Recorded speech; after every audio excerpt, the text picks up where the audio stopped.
చక్షుషే నమ, శ్రీ సర్వత చక్షుషే నమ. ఇలా జపం చేస్తూ ఉంటాయి అంతే. శ్రీ సర్వత చక్షుషే నమ రోజు ఒక 1000 సార్లు జపం చేస్తూ ఉంటారు.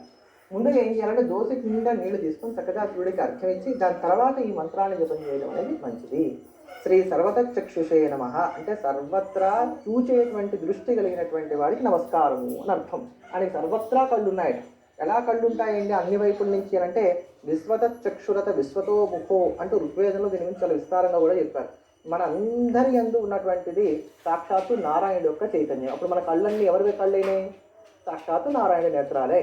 కనుక స్థావర జంగమాత్మకంగా ఉండే సమస్తమైనటువంటి విశ్వమంతా కూడా విష్ణు స్వరూపం కనుక అందరి నయనాల్లో కూడా కాంతి రూపంలో ఉంటూ ఆ కాంతి ద్వారా వాళ్ళకి కావాల్సినవన్నీ కూడా చూడబడేటట్టుగా చేసేటువంటి ఆ శక్తి ఏదైతే ఉందో, మూలశక్తి ఏదైతే ఉందో అటువంటి ఆ శక్తిని ఈ యొక్క నామంతో మనం ఉపాసన చేస్తున్నాం కనుక కంటి చూపు రక్షింపబడుతుంది. కనుక కంటికి సంబంధించిన ఆపరేషన్స్ లాంటివి జరుగుతున్నాయి అనుకున్నా, లేకపోతే త్వరలోనే మనకి ఏమైనా కళ్ళజోడు రాబోతుందేమో, అటువంటివన్నీ ఏమి రాకుండా ఉండాలి, చక్కగా పెరగాలనుకున్నా, చిన్నపిల్లలకు కూడా ఇటువంటి ఇబ్బందులు వస్తున్నాయి అనుకున్నా, అటువంటి సందర్భాల్లో ఈ నామాన్ని చక్కగా రోజు 1000 సార్లు జపం చేయడం అనేది మంచిది. ఇది ఎవరికి వారుగా చేసుకుంటే ఉత్తమం, కాదనుకుంటే వారి పేరు మీద ఇంకెవరు ఇతరులు అయినప్పటికీ కూడా ఈ యొక్క మంత్ర జపాన్ని చేయడం వల్ల వారికి మేలైనటువంటి ఫలితాలు కలుగుతాయి.